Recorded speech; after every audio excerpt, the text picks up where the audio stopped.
Misticismo y nihilismo.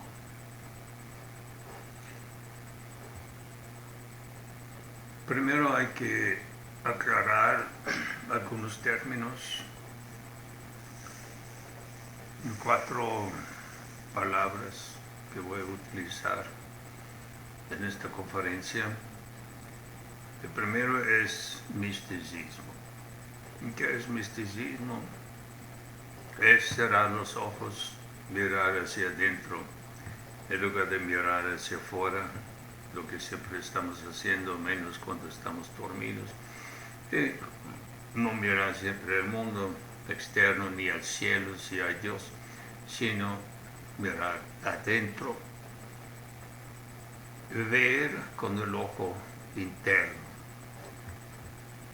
Este es el misticismo, así como yo lo entiendo. La segunda palabra es ateo. A es una vieja negación, tanto en el sánscrito como en griego, y quiere decir no. Ahí en el budismo, por ejemplo, tenemos Atma, el Atma del hinduismo, y el budismo niega el Atma, que es un tipo de alma inmortal, y pone la A, y para que no se juntan dos A y Atma, se pone una N en medio, Anatma. Entonces también tenemos esta palabra A en ateo, ateísmo, agnóstico, simplemente significa A, en comparación con un teísta, no sé, que cree en alguna forma de Dios, y el ateo, que no lo hace. El agnóstico o agnosticismo, gnosis, el griego gnosis, saber, y agnosis, no saber. El ateo es como el otro extremo de un péndula. A un lado está el que cree en algo de Dios, no necesariamente en Dios cristiano, hay muchos dioses. Entonces el teísta sí cree en algún Dios, y luego al otro lado, otro extremo, está el ateo. Y considero que agnóstico está en medio. Es muy diplomático y dice, no sé si hay Dios, puede ser o no, simplemente no sé. Le deja las posibilidades abiertas a los dos lados, que sí hay Dios o sí no hay Dios. Entonces ya tenemos el misticismo, el ateísmo, el agnosticismo, y como último de los 4 es el nihilismo. El nihilismo obviamente es un extremo que dice no existe nada. O sea, ni el no saber ni el ateísmo, simplemente no existe nada fuera del alcance de los 5 sentidos ni de la mente.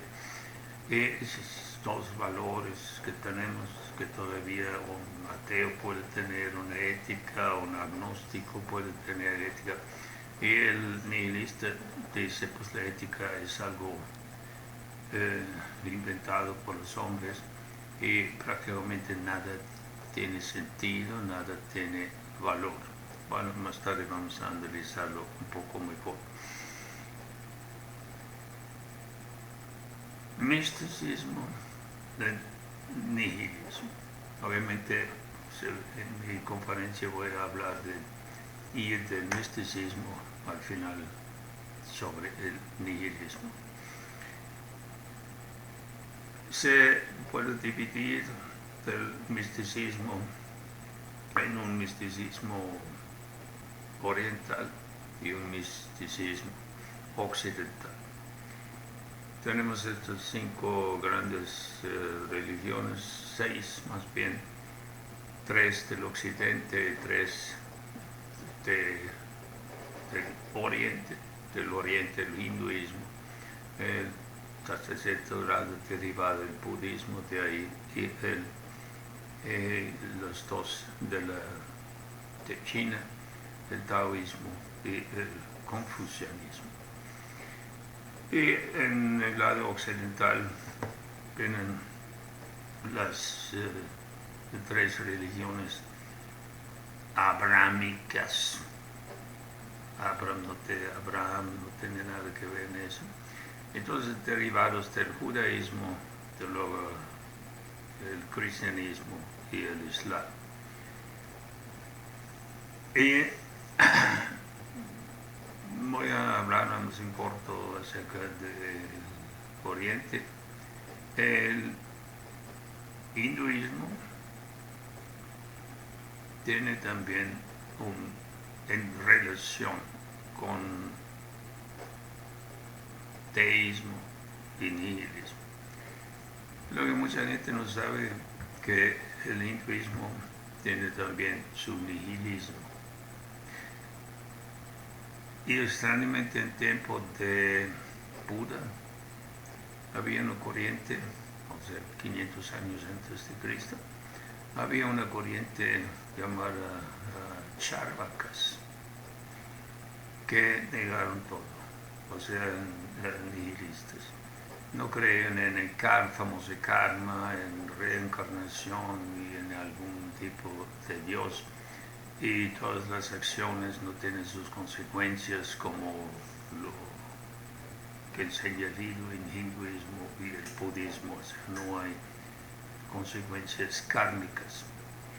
Entonces el hinduismo también tiene su nihilismo, o sea, niega cualquier cosa de Dios. Y el budismo, hasta cierto grado, también se ha tachado a veces como nihilista, porque no cree en Dios, aunque originalmente se habla de dioses y de cielo y de diferentes lugares, ¿no?, donde uno puede renacer, y uno de ellos es las Devas y las Asuras. Pero yo considero que son inventos más tarde, que los budistas no podían liberarse por completo de estas ideas de dioses. Pero cuando uno practica la meditación budista, tiene un aspecto nihilista hasta cierto grado, porque uno tiene que ir más allá de todos los conceptos. Incluso hay un famoso escrito del budismo, Kalama Sutra, donde uno tiene que cuestionar todo y investigar por sí mismo, y cómo se puede, a través de meditación, reflexión, y comprobar lo que uno ha encontrado en la meditación y la vida, si realmente es aplicable y funcionable. En el hinduismo también hay esta tendencia hasta similar, el neti, ni esto, ni esto. Entonces la cosa no es ni esta, ni esta. Es un poco como agnóstico, que no sé si es cierto o no estoy seguro si no es cierto. Entonces, pero va más allá el neti. Entonces el neti se puede comparar con una cebolla. La cebolla tiene capas, entonces quita una capa, no es ni esto, y otra capa, y otra capa, y otra, y a donde llegas. En el centro de la cebolla, nada. O sea, no hay un núcleo, como si fuera una nuez que tiene su cáscara, la rompes y hay un núcleo adentro. En la cebolla no hay. Lo mismo con un plátano, que también cuando quitas una parte y otra, sin puras capas y no queda nada. Entonces este es el ejercicio del neti, lo que vamos a ver en cristianismo, la vía negativa. Y esto es sumamente importante para despelar y quitar las capas de lo que nos metieron en la cabeza. Lo tienes que quitar, cuestionar, analizar y quitar para ver qué queda. Cuando quitas todo eso, ¿qué queda? Es el neti. El budismo en la meditación también tiene un tipo de vacío, emptiness, shunyata, que shunyata quiere decir lo hinchado, es como una burbuja. La burbuja parece pues, una esfera, pero adentro pues, hay un poco de aire y ¡pum! Lo tocas y se deshace y no queda nada, es el shunyata. Y en el taoísmo, que tampoco no necesita Dios, o sea, se considera budismo y taoísmo como, y también el confucianismo, como religiones que no necesitan Dios. En el budismo es la autorresponsabilidad, o sea, tú eres responsable de lo que haces y tienes que sufrir las consecuencias tú mismo. Y en el taoísmo, el Tao, que es el Tao que se puede nombrar o poner calidades, no es el Tao verdadero. Entonces evitan dar calificativos como en la vía positiva del cristianismo, Dios es amor, es omnisciencia, todas estas cualidades que el hombre ha atribuido a su Dios, a su superhéroe, a su Superman en el cielo. Entonces el confucianismo es más bien una ética social que se basa en la famosa regla de oro: no hagas al otro lo que tú no quieres que te hagan a ti. No engañes al otro si no quieres que te engañen a ti. No pegas al otro si no quieres que te peguen a ti. Simple. Esta regla, no hagas al otro que no quieres que te hagan a ti. ¿Qué más se necesita? No necesita ningún Dios en el Sinaí que te hace las tablas a Moisés para que no hagas eso, no.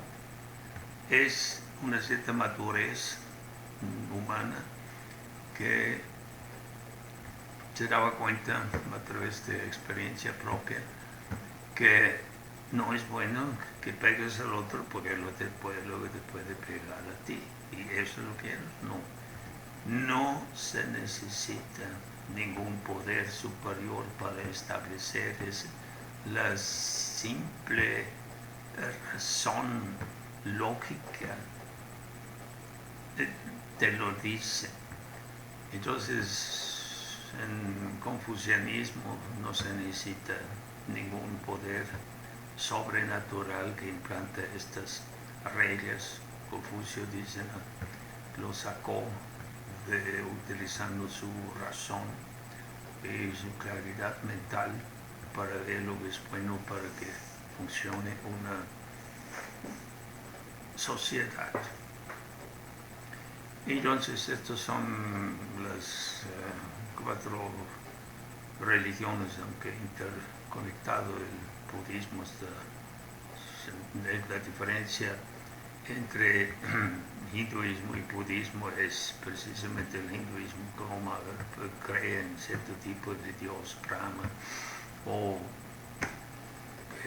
más bien están 3 trinidades, el Brahma, el Shiva, Vishnu y Shiva, el que crea, el que sostiene, Vishnu, y el que destruye, Shiva. Entonces sí cree en dioses, aunque se nota estudiando un poco cómo se desarrollaron esa idea en la India, que son productos históricos, filosóficos. Entonces no es nada de revelación desde arriba. Entonces el budismo y taoísmo y confucianismo lo hacen sin Dios. Y vamos a dedicarnos ahorita al occidente. Y ya digo, el judaísmo, el cristianismo, el islam son religiones teístas, o sea, creen en Dios. Y en revelaciones que Dios mandó su voluntad, metió en la cabeza de personas posiblemente no muy claras, los profetas en el judaísmo, y luego pues a través mandó a su hijo para enseñar a la humanidad, aunque la enseñanza no es gran cosa. En el cristianismo, y luego el gran mentiroso Mohammed, que se fue a una cueva y llegó el ángel Gabriel y le dije al ignorante Mohammed, que no sabía ni leer ni escribir, lee. Y Gabriel dice, pues no sé leer, entonces empezó a dictar a Mohammed la revelación, la voluntad de Allah, aunque necesitaba 20 años para más o menos juntar trocitos de revelaciones de Allah según la necesidad y según la conveniencia de Mohammed. Entonces son religiones reveladas, donde Dios transmite su voluntad como quiere que lo adoren, como quieren que se porten entre sí. Entonces tenemos esas tres religiones derivados del judaísmo. Y todas esas religiones, hablando ahorita de los occidentales, tienen su lado místico. Hay místicos del judaísmo, que son los Hasidim. Hay místicos del cristianismo, que se tiene que dividir luego en dos, en la iglesia occidental y oriental, la griega. Ahí está el hesychasmo, los padres del desierto, y la parte del misticismo del este de Europa, de la iglesia latina, que voy a dejar al final. Y también el sufismo, el Islam tiene su lado místico, el sufismo. Entonces en el judaísmo, los Hasidim, en el cristianismo, dos corrientes, padres del desierto, el hesychasmo, que luego les explicar lo que es, de la iglesia oriental griega, y el misticismo occidental de la iglesia latina, como se llama. Y cómo les iba a todos los místicos en estas tres religiones, generalmente mal. Ahí tenemos siempre la religión institucionalizada, que dice cómo debes ver a Dios, cómo debes servir a Dios, cómo debes portarte. Y tienen luego su casta de sacerdotes, que supuestamente son los intermediarios entre Dios y la gente. porque Dios generalmente no habla directamente con la gente, sino a través de sus porta mensajeros. Entonces tenemos la religión institucionalizada, según su ideología, dicen, esta es la fe correcta, así deben creer. Lo mismo que en comunismo, que también tiene sus ideólogos que dicen, este es el camino correcto y todos los que creen otra cosa son herejes. Y en gran parte el místico busca una comunicación, una comunión directa con Dios.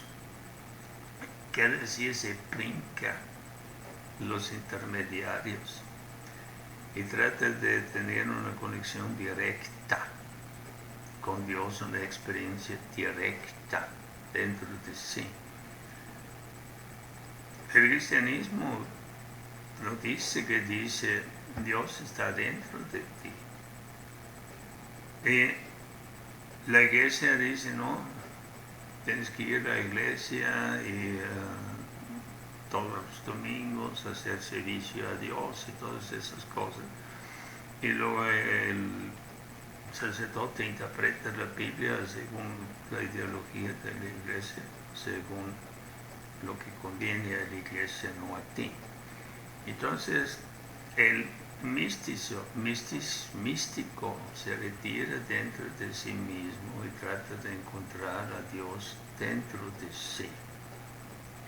Cualquier iglesia, cualquier órgano y música y cantos y prédicas sería una distracción. Se retira dentro de sí mismo y olvida todo eso.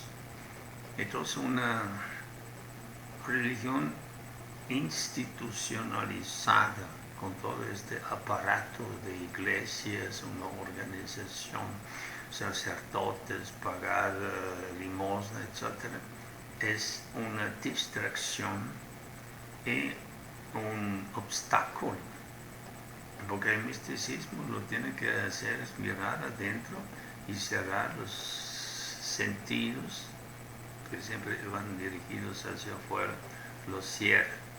En el cristianismo, en el Nuevo Testamento, la única indicación con respecto a la meditación es: entra a tu recámara, cierra puertas y ventanas y Dios sabe, ni siquiera tienes que rezar, Dios sabe lo que necesitas. De todos modos, las oraciones son inútiles, tienen una probabilidad de 50-50, 50 y 50%. Pides algo a Dios, o te lo da o no te lo da. Hay 50%. Entonces, mejor si dice Dios ya sabe lo que necesitas, lo que es bueno para ti, entonces ¿para qué lo pides? Él te lo manda, o debería demandar, si existe.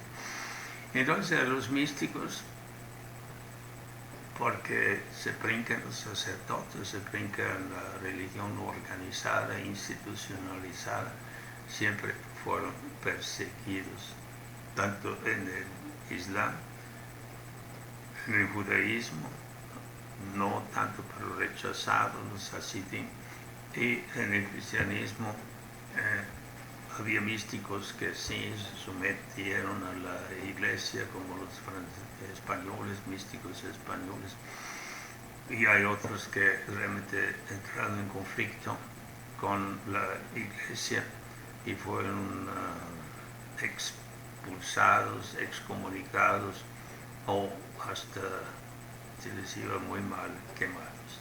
Y si no fueron ellos quemados, por lo menos sus libros fueron quemados. Entonces tenemos este conflicto entre el misticismo y la iglesia, las religiones organizadas, establecidas, que son como un corseta, como una religión dogmática, que no puedes salirte. Se nota principalmente en los místicos cristianos, como los españoles, que no se atrevían a salir a brincar estas limitaciones que pone la iglesia con sus dogmas. Y obviamente se nota que no cuestionan ni Dios ni Jesús. Si Jesús existió o nunca existió, o que es un mito, fue creado, etc. Estos no llegan hasta cuestionar su propia fe. Entonces sobre esto vamos a hablar un poco más tarde. Entonces, ahorita la relación entre misticismo y nihilismo es cuestión de meditación.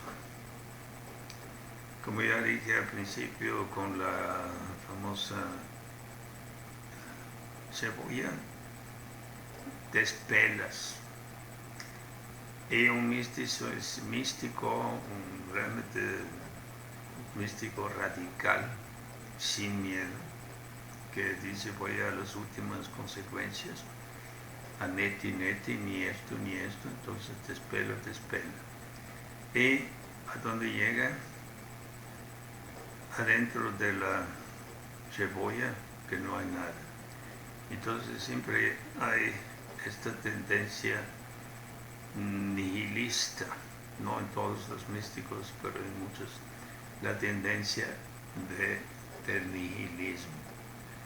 Voy a decir nada más, dar un ejemplo más reciente que no es muy conocido. La Madre Teresa de Calcuta, que se cree que era una gran santa, escribió un diario que apenas después de su muerte se publicó, y con mucha honestidad escribe un vacío interno. Esta gran santa, la Madre Teresa de Calcuta, en el fondo llegó a la nada. Dios se esfumó, Jesús se esfumó. Tiene que, porque todos los conceptos de Dios, incluso la figura de Jesús, son creaciones humanas.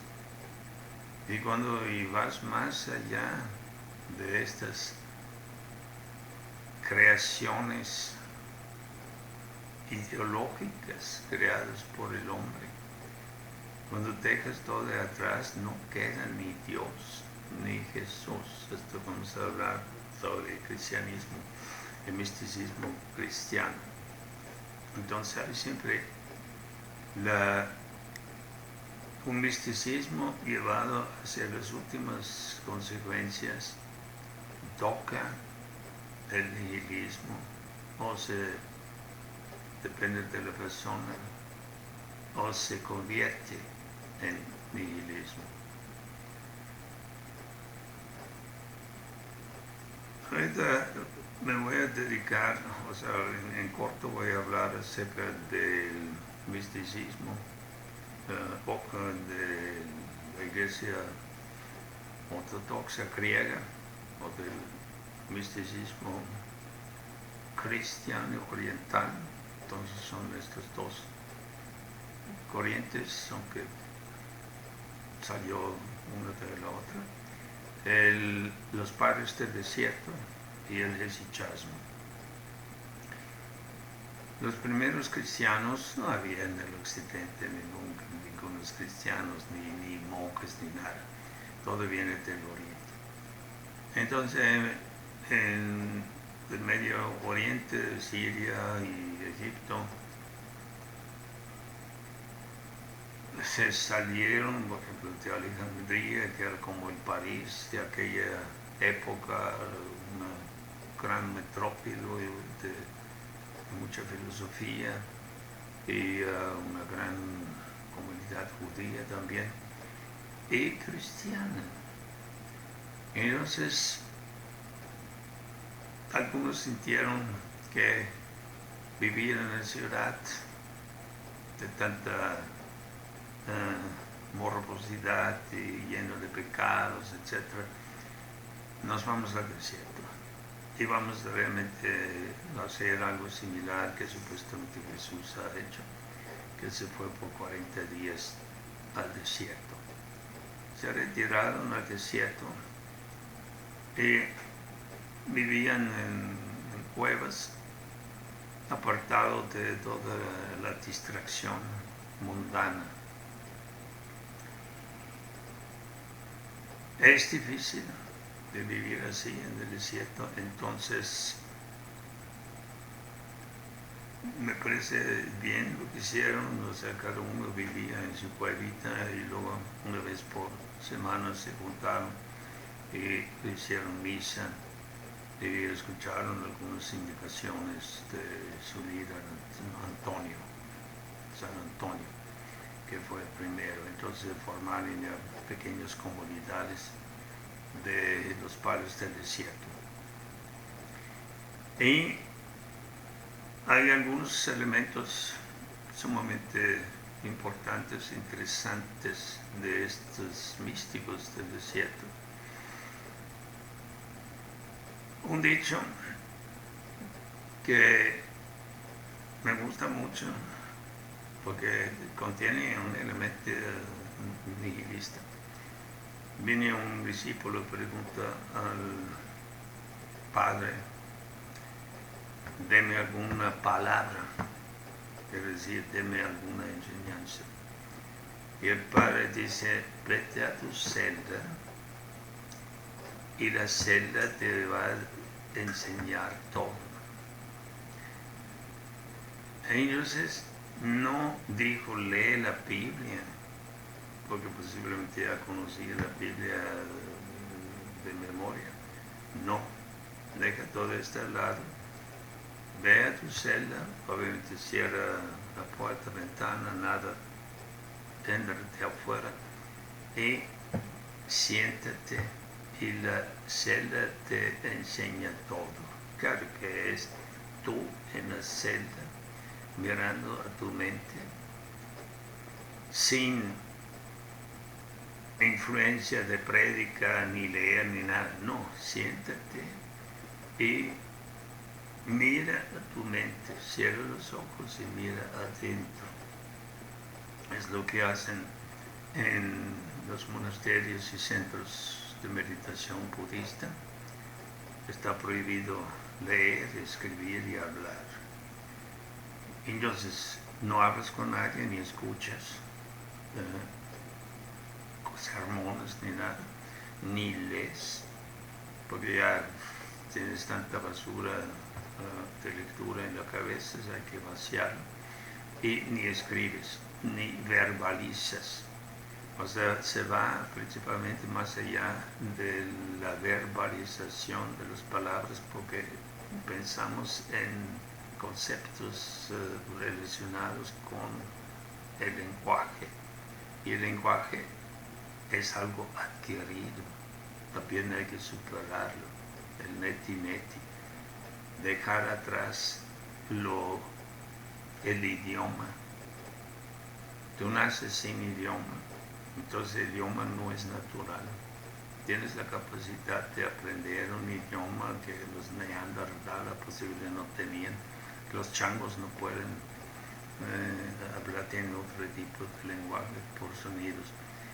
Entonces, ve los padres del desierto, digan, ve a tu celda, cierra ventana y puerta y mira adentro, y la celda o la soledad en la celda te enseña todo. Pero le dijeron algunas advertencias que son muy importantes. mantener la sobriedad. No es éxtasis. La gente piensa que el místico, como la Teresa de Ávila, pues levanta levitación y cosas extrañas. No. La primera condición de un místico es quedarse sobrio, cuidarse de los juegos de la mente. Y para un cristiano, ¿cuáles son? Si estás ahí en el desierto, solo, por mucho tiempo, si no cuidas tu mente, caes en las alucinaciones y lo que pasa en la mente si no mantienes la distancia hacia lo que pasa en tu mente. Y cuando uno lee las escrituras de los padres del desierto, se fueron coleccionados en la Filocalía, y dicen, pon atención cuando ves diablo, el diablo. Puede ser el diablo o diabla. Y es tu mente que te hace estos tipos de juegos. Puedes ver unas sombras entre las piedras y piensas que es el diablo.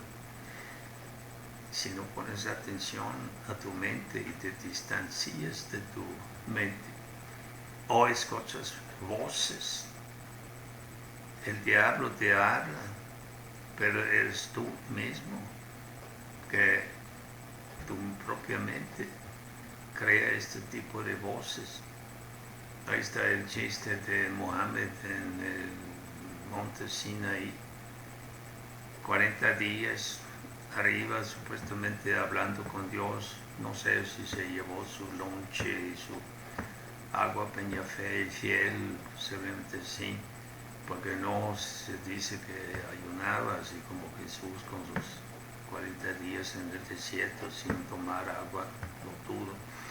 Y cuando después de unos días o semanas ya en soledad arriba en el monte Sinaí,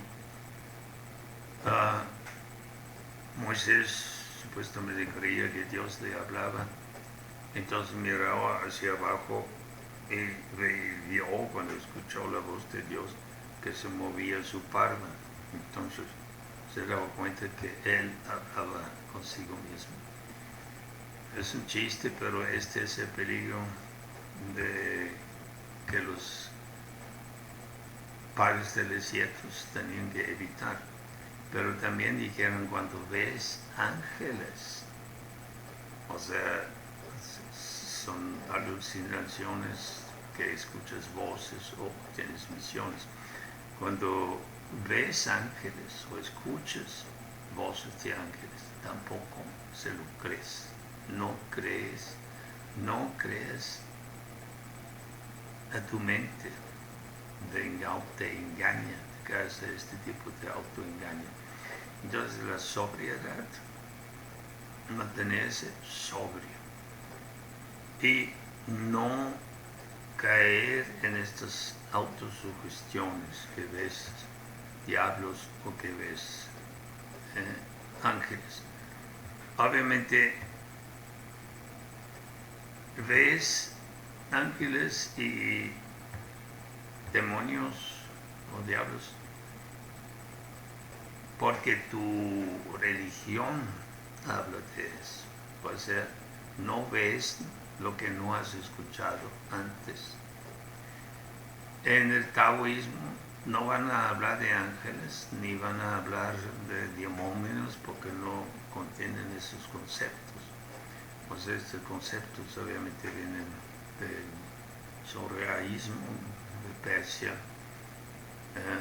y se filtraron al cristianismo. Entonces, si tú has estudiado cristianismo, o sea, desde tu juventud, desde tu niñez, te metieron esas ideas en la cabeza de que hay el diablo, demonios o espíritus malignos, y al otro lado los ángeles lo ves.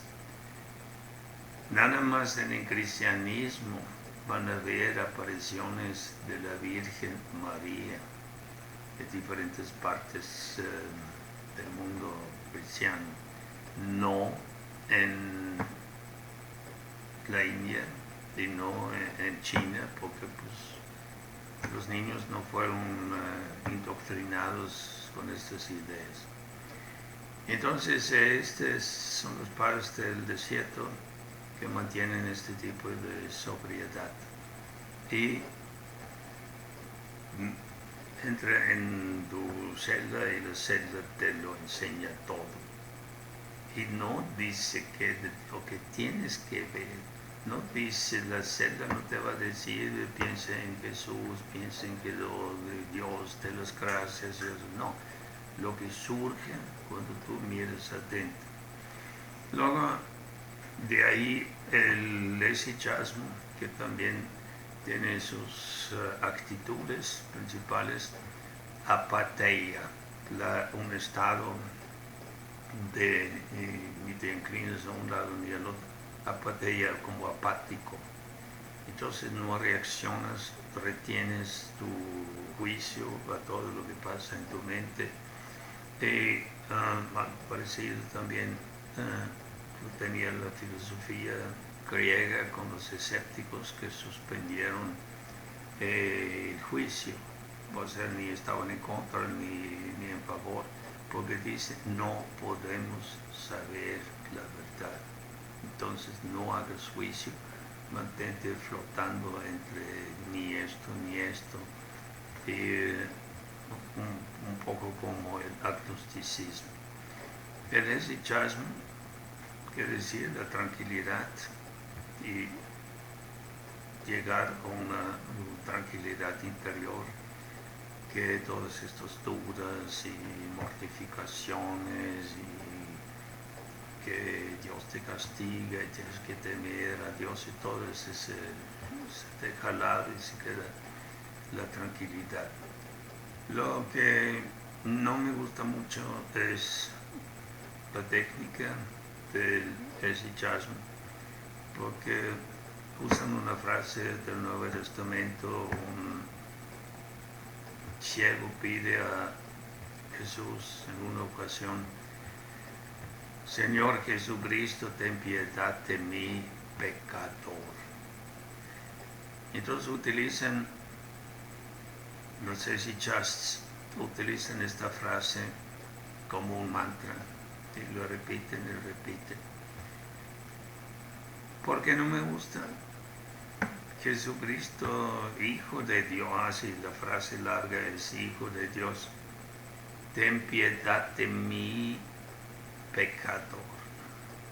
Entonces ya decir que es un pecador, ¿qué es pecado? Entonces, ¿qué es pecado? Pecado quiere decir to miss the mark. Entonces no hay una meta, y si no la alcanzas con tu flecha o con tu voluntad de ser buen hombre, pues haces otro intento. Eso es todo, miss the mark, fallar la meta. Entonces hacer otro intento, pero no es nada grave, porque nunca vamos a lograr llegar en forma perfecta a un ideal. El ideal es como una meta que tratas de alcanzarlo con tu flecha. Entonces ese es el pecado. Por eso no me gusta esta frase, ten piedad de mí, pecador. O sea, hay una frase más corta que dice Jesucristo, ten piedad de mí. Entonces lo utilizan con una respiración, moviendo la cabeza de lado a lado. Entonces, obviamente, la repetición de un mantra que mantiene la mente concentrada en una sola cosa, y principalmente la respiración causa un cierto efecto de introspección y tranquilidad interior. lo que se llama es el Jesus Prayer o la oración de Jesús, que se practicaba luego en el monte Athos. Y hay un tipo de renacimiento o introdujeron este Jesus Prayer al occidente y lo practican algunos sacerdotes en los Estados Unidos. Entonces ese es el misticismo de la Iglesia Ortodoxa griega del oriente del Mediterráneo. Y vamos ahora al misticismo occidental cristiano. Hay un texto básico que ha influenciado prácticamente todo el misticismo occidental cristiano, de Dionisio Areópago, que fue escrito en el siglo 3 o 6 después de Cristo. Hay dudas quién lo escribió y dónde se escribió. Al principio, por eso pensaban que era un obispo de Atenas, que era también un colaborador con Pablo, pero fue posiblemente escrito por un monje desconocido de Siria, porque no creo que un obispo tenga el tiempo para llegar a una meditación tan profunda como lo expresa este texto. Entonces opto más por un monje sirio que tenía más tiempo y no sentía tanto miedo de ser expulsado de la iglesia con este tipo de meditación profunda. Entonces este texto se llama la Teología Mística, que siglos después apenas fue escrito, traducido al latín, y tenía un impacto tremendo prácticamente sobre todo el misticismo occidental cristiano. Tenemos diferentes épocas donde el misticismo estaba floreciendo en diferentes partes de Europa.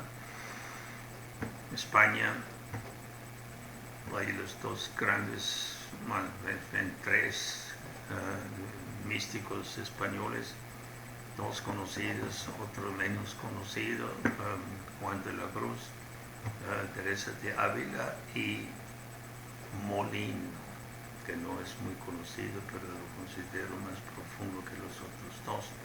En Inglaterra tenemos un escrito anónimo, también no se sabe quién lo escribió, The Cloud of Unknowing, la nube del no saber. Y en Holanda, Ruysbeck, luego Tauler de Suiza y Suso de Alemania, los tres que más o menos vivían al mismo tiempo. Y el más famoso místico alemán, Meister Eckhart, del siglo XII-XIII. Y en el siglo XVII, luego en Alemania, Jakob Böhme.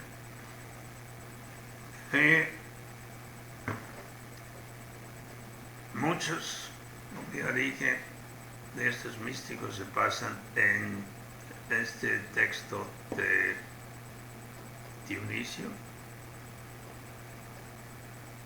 Los que quieran escucharlo, tengo varios videos sobre Meister Eckhart, la nube del no saber, de Molino, de Dionisio.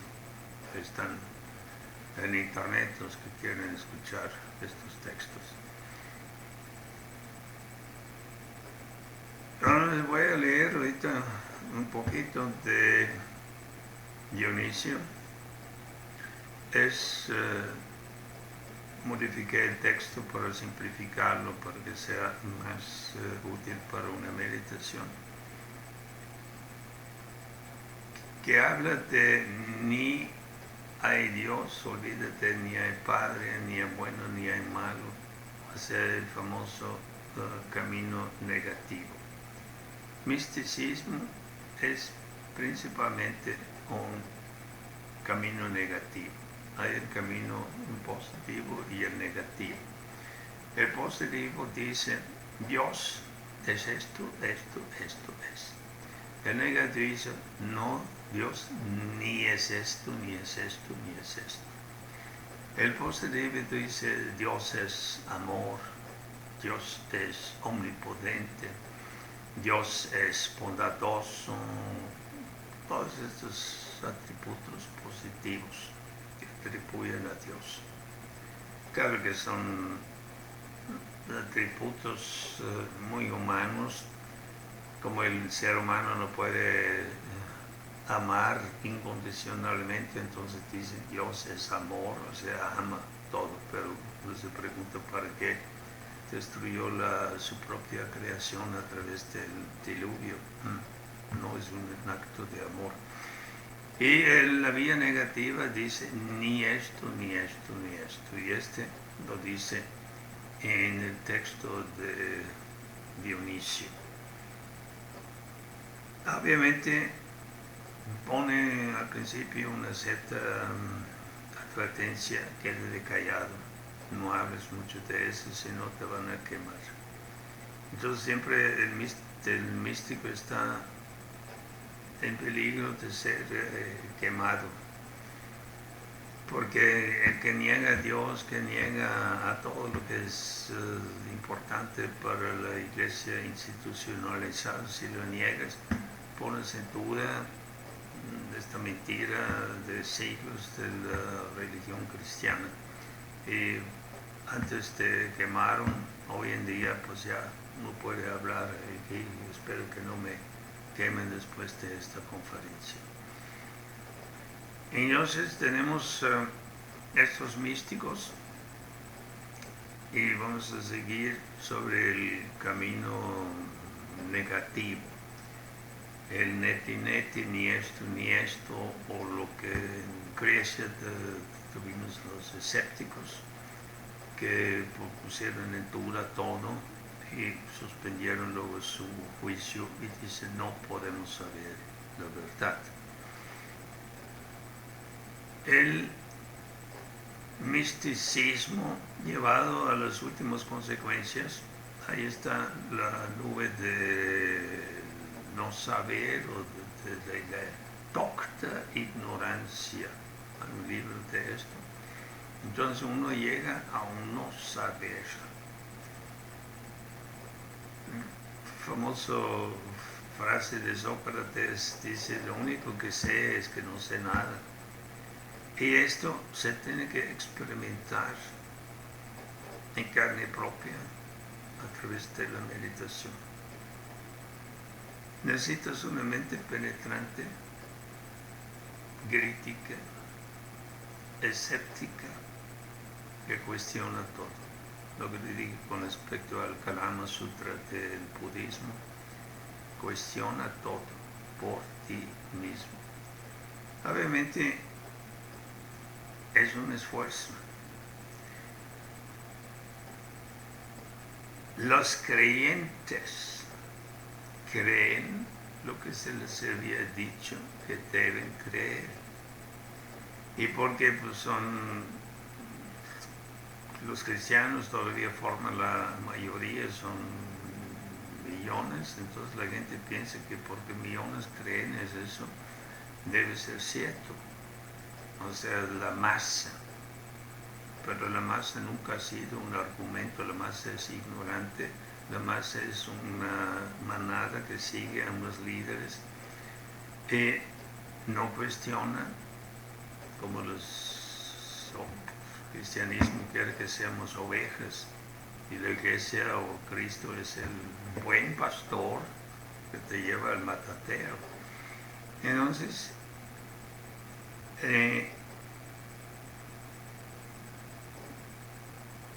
cuestionar todo requiere una fuerza y un compromiso personal. Y el riesgo es que te quedes solo. Ahí va toda la manada, porque el ser humano es un ser de manada, los changos son de manada, no son solitarios. Entonces hemos heredado eso, somos un animal de manada. Pero si tú empiezas a cuestionar y pensar por ti mismo, te apartas de la manada y te quedas luego aislado, solo. Entonces hay mucha gente que luego se arrepiente y vuelve otra vez a la manada y va por el camino establecido y triado, y es una gran autopista donde miles y millones van y te sientes seguro en la masa. Ahí está el ejemplo de Nietzsche, que supuestamente dijo Dios ha muerto y es el representante más conocido del nihilismo, pero ha escrito un poema al Dios desconocido. Entonces en este poema espera que Dios se revele para que Nietzsche, que ha dicho Dios ha muerto, revoque. Hacia el final de su vida esperaba todavía estar en un horror de que Dios realmente exista. Pero escribió este poema al Dios desconocido. Pero Dios no se reveló y Nietzsche pues murió en un tipo de estado de apagado mental a través de sífilis, los efectos de la sífilis. Entonces llegas a las últimas consecuencias en la meditación y se tiene que comprobar tú mismo, no a nivel intelectual, sino a nivel experimental, vivencial, a través de esta técnica de la cebolla. Quitas y quitas y quitas y entras dentro de ti mismo. Tengo que admitir, o sea, de mi propia experiencia, cuando toqué esto, o sea, que se derrumba mi edificio mental, uno está construyendo su edificio mental, todo tiene sus cajones y bien ordenado, lo pones aquí así, y cuando todo este edificio mental se derrumbe, es asustante. Me ha pasado en el sur de la India, viajé por semanas solo. No conoces a nadie, o sea, estás desconectado de tu ambiente acostumbrado, de tus amigos. Estás solo en un país desconocido, nadie te pela.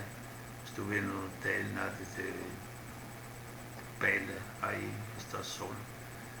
Y meditaba, entonces cayó todo eso, me daba un susto. Y corrí afuera a la calle para estar en gente, para distraerme un poco. Pero cuando se te pasa varias veces, uno se acostumbra.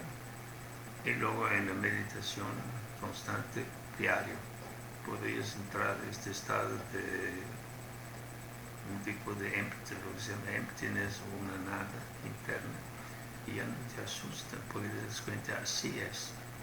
Así es, cuando quitas la cebolla, las capas, llegas a este estado de nada. Va a ser emptiness o vacuidad, vacío.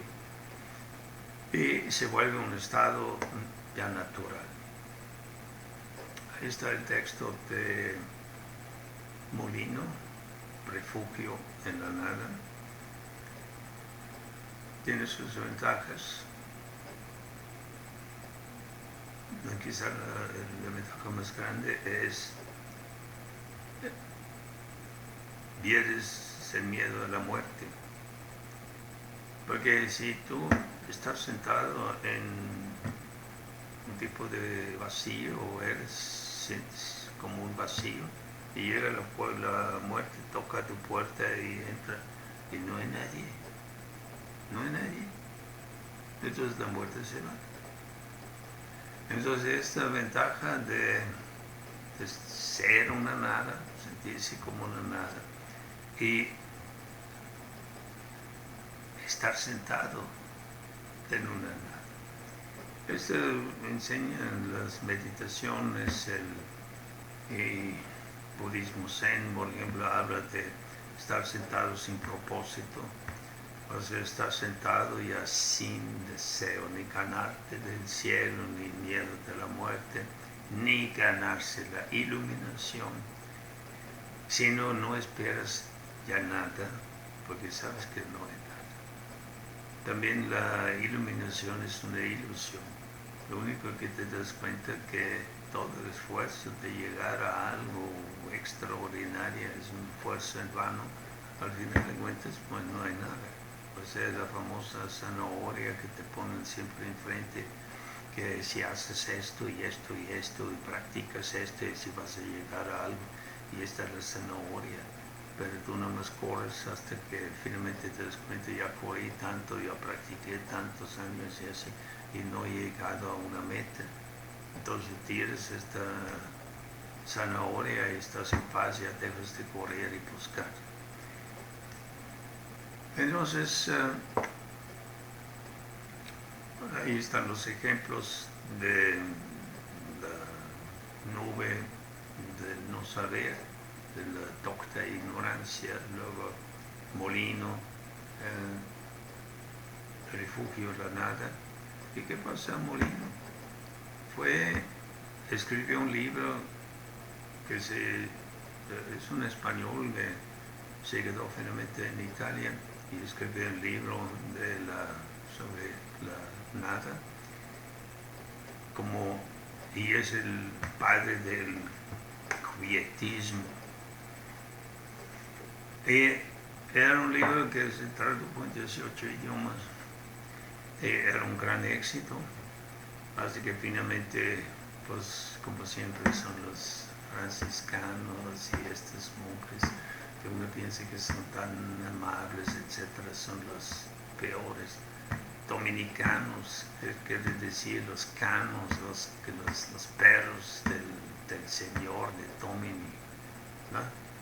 O sea, eran los peores que manejaban en gran parte la Inquisición. Entonces ellos, aunque Molina era amigo del Papa, de todos modos no les sirvió nada. Encontraron en este libro de Refugio en la Nada precisamente esto, el peligro que el místico se brinca, los sacerdotes se brinca, la iglesia se brinca, el Papa no necesita todo eso y simplemente entre ti mismo estás en una quietud. Entonces lucharon contra el quietismo. Molino era el iniciador de eso y fue puesto en arresto domiciliar en su casa y ahí murió finalmente. Y por último, de los grandes místicos occidentales cristianos, Maestro Eckhart, que ahorita tiene un auge tremendo, principalmente en los Estados Unidos, que realmente era un dominicano y él siempre creía que todavía estaba dentro de los límites de la iglesia. Pero alguien que dice, ruego a Dios y que me libere de Dios. O sea, para un dominicano, para un cristiano, es una oración y petición un poco extraño. Ruego a Dios que me libere de Dios. Pero ¿de qué tipo de Dios? Obviamente del Dios creado por los hombres, creado por la iglesia, por la tradición, hacia un Dios de ficción, de ciencia ficción, nada realmente real. Entonces obviamente tienes que quitarte, olvidarte de este tipo de concepto de Dios. Hacerte ninguna imagen de Dios, aunque sí, los mandamientos dicen no te hagas ninguna imagen de Dios. Y la gente piensa que son imágenes, pinturas y esculturas. No. El sentido más profundo quiere decir no te hagas una imagen mental de Dios, que para la mayoría de la gente es imposible. Quieren ver para creer, quieren tocar para creer, o sea, nunca van más allá de los 5 sentidos. Entonces Meister Eckhart habla también de la verdadera pobreza. La verdadera pobreza es precisamente eso también, despojarte de todos estos conceptos y estar, dice, si quieres ser llenado, primero debes vaciarte de todos los conceptos de que te enseñaron lo que es Dios, lo que es la fe verdadera y también pues, de Jesús. Entonces, más tarde tenemos Jacob Böhme, que era un simple zapatero y tenía algunas revelaciones. Nadie le enseñó a meditar porque no era común, la iglesia pues, no enseña eso porque no le conviene. Y ya hemos visto que el misticismo, tanto Occidente como Oriente, se acerca mucho al último concepto, al nihilismo. Hablan de vacío, hablan de emptiness, hablan de vacuidad. ¿Y qué es eso? Es un nihilismo, nada.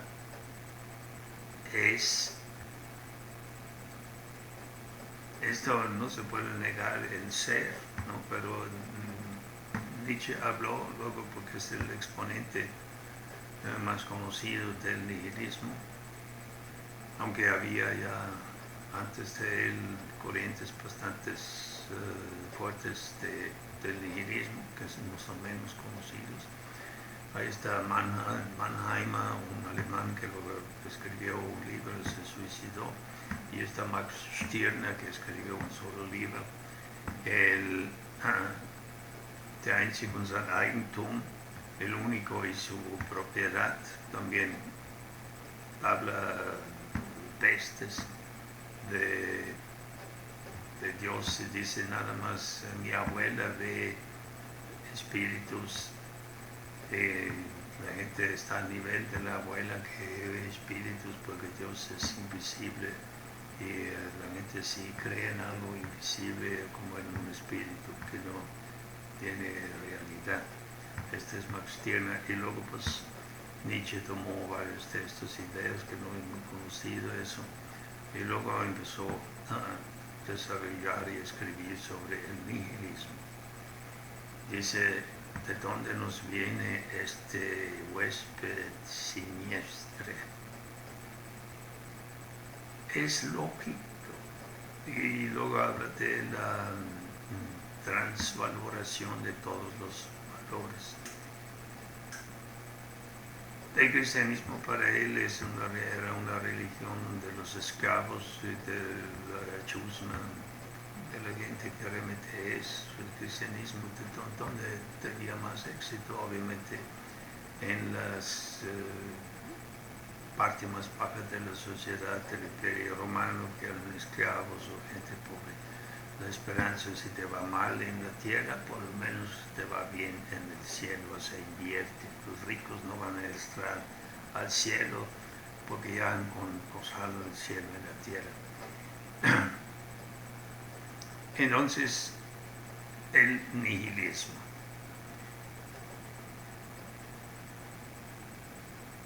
Nietzsche escribió el siglo XIX y luego vino la Primera Guerra Mundial y había una gran caída de todos los valores que antes reinaron. Se un derrumbe en muchos aspectos, había unos cambios tremendos, tanto en pintura, literatura, arquitectura, ciertos conceptos que tenían validez durante siglos, de repente ya no eran válidos. Y entonces Nietzsche habla de una transvaloración, o sea, todos lo que era antes valor, donde eran valores institucionalizados y respaldados por un Dios, se derrumbaron. En Nietzsche había las dos fases del nihilismo. Él habla de nihilismo negativo, de su primera fase, y luego la superación del nihilismo. Y el ejemplo de la superación de su nihilismo es luego que escribió Así habló Zaratustra. Y dice, primero se destruyeron las viejas tablas y ahorita hay que escribir nuevas tablas. Y creyó esta idea del superhombre, que tengo que admitir, aunque subí muchos videos, contextos de Nietzsche, o sea, la idea del superhombre me parece no muy elaborado, es difícil de practicarlo. Dice que el hombre actual es nada más como un puente que lleva luego al otro lado al superhombre.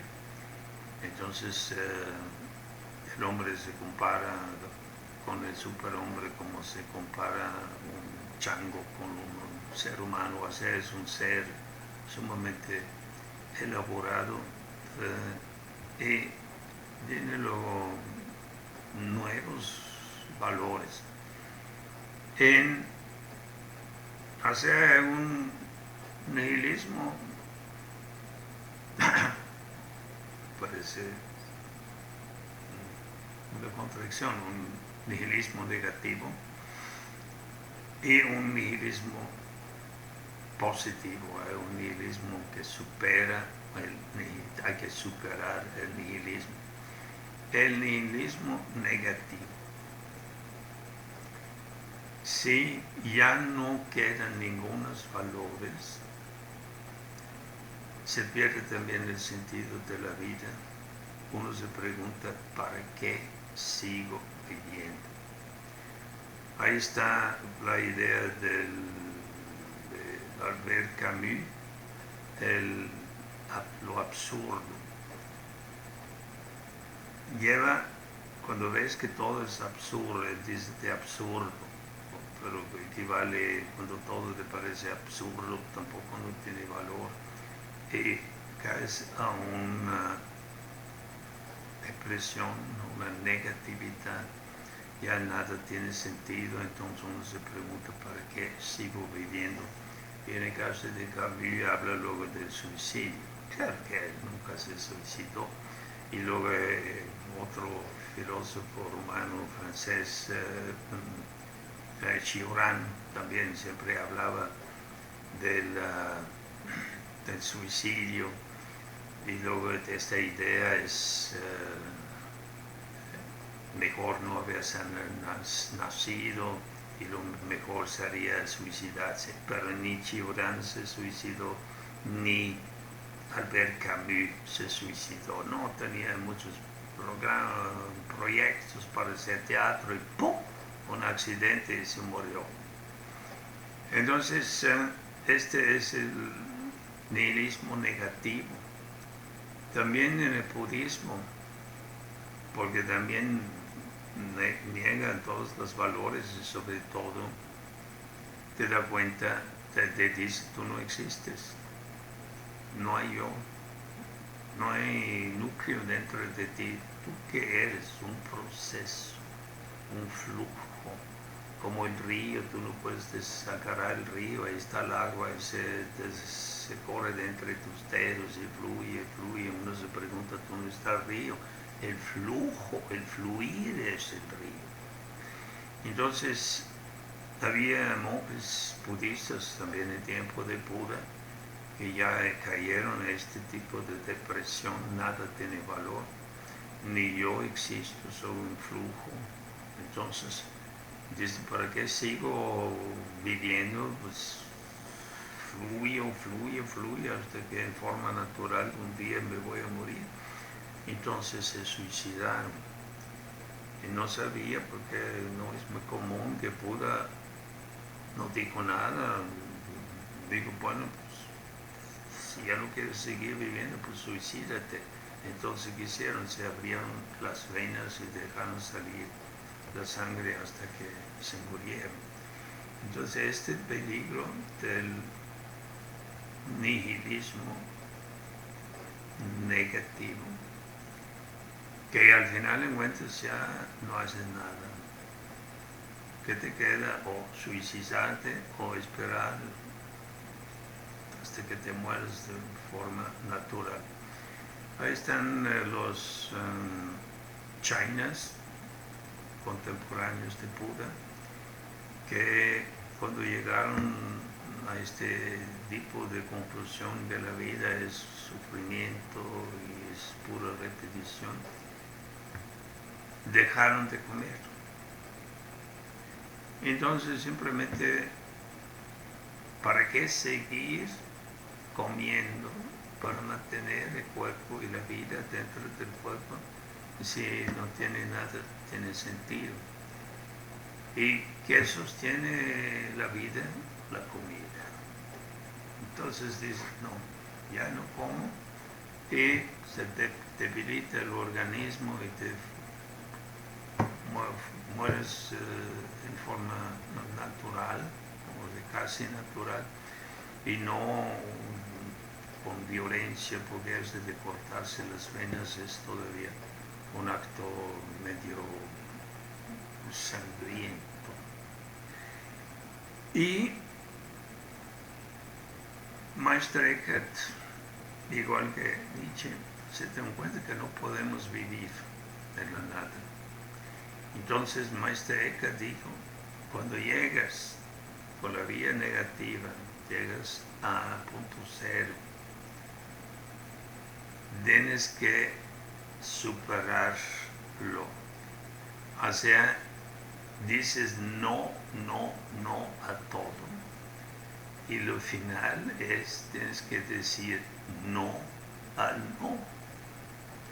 Para que si no te quedas estancado otra vez en una actitud negativa.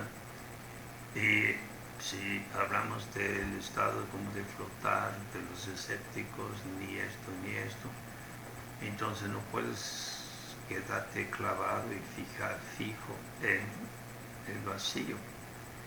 Esto también Mahayana dice que en Shunyata no te quedes ahí, en la nada no es la meta final.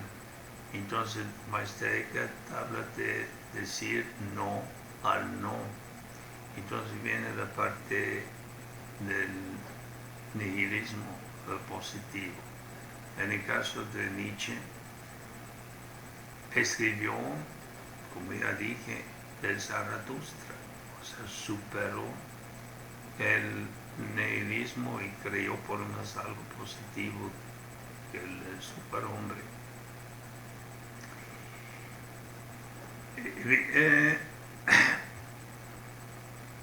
Hay un dicho de que los místicos, o sea, los auténticos místicos, porque algunos sí se quedan en la quietud y ya no quieren hacer nada. Y he visto personas así que ya tienen miedo al mundo, ya no quieren salir del mundo, de sus monasterios, se sienten muy bien y tienen miedo al mundo y quieren quedarse ya en los monasterios y ya no hacer nada. En el caso de Teresa de Ávila, que tenía algunas experiencias místicas, profundas de éxtasis y supuestamente levitación, etc.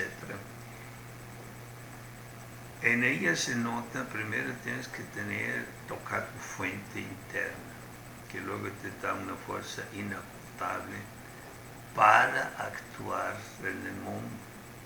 O sea, después de haber hundido dentro de ti mismo y mirado profundamente dentro de ti mismo, te abres otra vez al mundo. Y en el caso de Teresa de Ávila, creó luego monasterios, o sea, tenía una vida activa. Tenemos esos dos prácticas, la vida meditativa, o se llama contemplativa, y la vida activa. En Maestro Eckhart tiene un sermón muy interesante que toma las dos hermanas, Marta y María. Jesús visitó, porque era muy cómodo, media hora de camino de Jerusalén a Betania, y visitó a las hermanas, que también eran hermanos de Lázaro, y ahí comía. Entonces ahí está la escena que Marta está en la cocina, trabajando, preparando la comida. Y afuera está sentado en una banquita Jesús, y a sus pies, mirando a sus ojos, colgando de sus labios estaba María. O sea, no hacía nada, no preparaba nada, no ayudó a nada a su Marta. Entonces Marta se impacienta y dice, ayúdame. Y Jesús dice, Marta, Marta, tú estás muy ocupado, pero María ha escogido la mejor parte. O sea, se queda aquí escuchando mis palabras. Pero alguien tenía que preparar la comida. Entonces, ahí viene la actitud, se nota que era un pensador original, que pensaba por sí mismo. Maestro Eckhart le dice, no, la más avanzada de las dos hermanas es Marta. Ella ya ha superado el quietismo de estar sentado a los pies de Jesús. Ya trabaja, es activa, y el trabajo mismo de su meditación guarda una tranquilidad interior, mientras exteriormente su cuerpo está activo, las manos están activas, están preparando la comida, pero interiormente sigue meditando. Entonces ella ya ha superado la parte contemplativa y se ha vuelto activa. Y es el ideal. Si tomamos el símbolo del yin y del yang del taoísmo, me parece un símbolo sumamente interesante y perfecto, quizá el símbolo más perfecto que existe. ¿Y por qué? Ahí está la parte blanca, que es la actividad, es el yang, y la parte oscura, que es el yin. Se comparte, lo tomaron la imagen de una montaña, ahí está el sol que ilumina una parte de la montaña es la blanca, y atrás obviamente la montaña está en la sombra. Y luego lo interesante son como dos peces, casi así, y dentro de cada uno, tanto de la parte blanca hay un punto negro, y la parte negra hay un punto blanco, quiere decir los opuestos contienen su contrario. La noche tiene la semilla del día que se va a transformar en día. El día tiene la semilla de la noche, se va a transformar en noche. Entonces es un cambio constante entre día y noche. La noche cambia en día, el día cambia en noche. No se sabe exactamente cuándo empieza. Claro, dicen cuando sale el sol, entonces sale y empieza el día, pero antes había ya luz sin que se vea el sol. Entonces ahí vemos lo activo y lo contemplativo dentro de este símbolo del yin y del yang. Y en la vida diaria, y esto enseño constantemente en la meditación, la vida se olvida, la gente se olvida de la parte contemplativa. Se carga demasiado a lo masculino, también se llama lo masculino, y a lo activo. No son activos porque les gusta trabajar, sino son impulsivamente activos.